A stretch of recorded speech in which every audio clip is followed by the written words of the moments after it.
This week, we've got a doctor in the house. You may have seen him on CNN, ABC, or even The Real Housewives of New Jersey. I'm Rob. This is the Sarasota SpeaX Pre-Show tailored by Tweeds.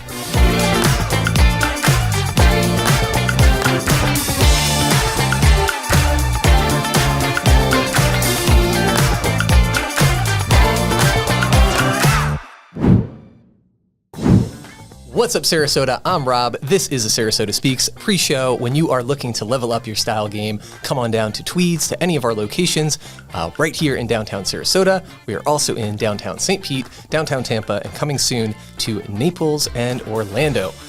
This week, we have Dr. Derrick DeSilva on the show. Dr. Derrick, he is a world-renowned scientist, doctor, lecturer, and go-to medical expert. Welcome to Sarasota SpeaX. Thank you very much. Pleasure to be here. Absolutely. So tell us, I know you'll get into this on the podcast, but tell us a little bit about your specialty and what you do in the medical arena. Well, I'm traditionally trained as a doctor of internal medicine, but my world over the past 3 decades has involved the world of longevity and anti-aging medicine. I don't like the word anti-aging. I like the word longevity. I like the word optimal aging. So everything from hormones, bioidentical hormones, to various nutrient supplements, anything that has to do with longevity and improving, lifespan, improving health span versus lifespan. That's awesome.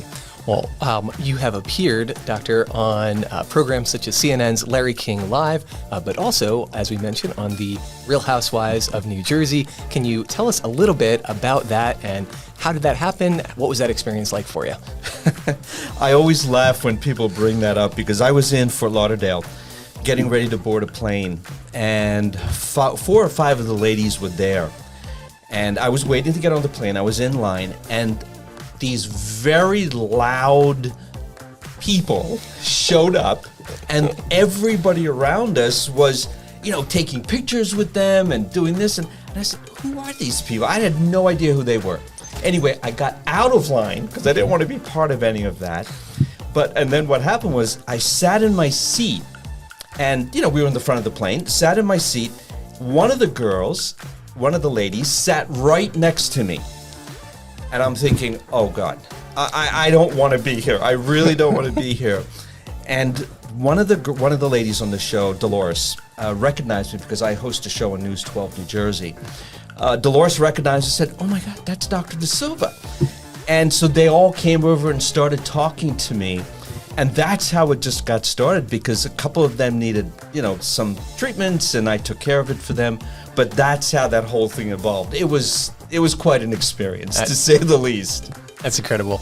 Well, last question I have for you.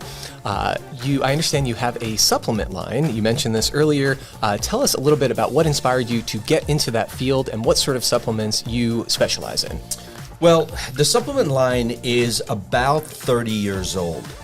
It used to be called Dr. D. It is now called Common Sense Supplements. My sons took it over about 11 years ago. Both of my boys now run the business. And what inspired me to do that, Rob, was, I was using supplements in my practice. I was using specifically a cholesterol formula. The cholesterol formula that I was using was off the shelf. A couple of people were using it, and it wasn't working. But I knew that the data showed that this particular ingredient should work. For some reason, it wasn't working.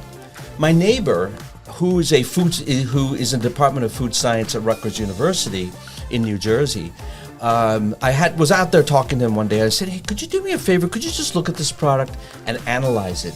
Well, it didn't have any of the actives that were supposed to be in there. Thus, it didn't work. I said, you know what? I'm not doing this anymore. That was the genesis of me starting my own supplement line. So, we have about, I think it's about 32 SKUs right now. All very unique products, very unique ingredients, most 99% of them formulated by me with good sourcing, good ingredients, and we know they work. Yeah. That's awesome. Thanks, Dr. DeSilva. Well, that is going to do it for the pre-show this week. Again, when you are ready to level up your style game, come on down to Tweeds. Visit us at any of our brick and mortar locations. Check us out online, tweedsuitshop.com. Visit us on Instagram at tweedsuitshop. Stay tuned for a quick sneak peek of this week's upcoming episode with Dr. DeSilva. There's something that you can take essentially for cancer cells that maybe are early on that would help to remove, like not just a blanket thing, but is there steps that we can take to reduce the chance of those cancer cells growing into something that, ultimately ends our lives? And I think the answer is yes. I think there's not one thing that you can do. I think it's a combination of things. I think it's diet. I think it's exercise. It's the usual thing, right? Diet, exercise, hydration. It's trying to stay away from the things that we know are poisonous. Example, cell phones. Cell phones. They're poison. Yeah, how do we stay away from those? Poison. Wouldn't even be able to get you here if we didn't have one, though. But that's the problem, right? Yeah. You will never see a cell phone on me. You'll never see those ear things in my ears. I think that's the stupidest thing that you can do. You take a peek out there at the boiler room? Yeah. No. Those aren't. Those aren't wired. Those are wired. Some of That's them. what I'm saying. They're Brad wired. is conscious about this stuff. That's why Yeah. he puts the headphones I on take instead of care the of my wires. things. They're wires. It's the wireless ones that are on Bluetooth. The Okay. Bluetooth is where the problem That are in your is. ear too. And here's the other thing. Where do men put their cell phones? In your pocket. There's two places. You're For the putting it viewers. between your legs. Felipe had his phone between his legs. So for the last 30 minutes, you've been radiating your you-know-whats. Okay? I mean, but that's what happens. Interesting. But that's what happens. Oh my You're God, there's so many radiating you're radiating The your, I EMF, don't want to right? say the words, but you're radiating it. Mm-hmm. Where's the other place that men put their cell phones? In their top pocket, yeah. Because we got a pocket here. What's here? Your heart. Your heart. Where do women go? Walk through a mall, walk through your office here. Where do women have their cell Their phones? purse. In their hand. Their purse.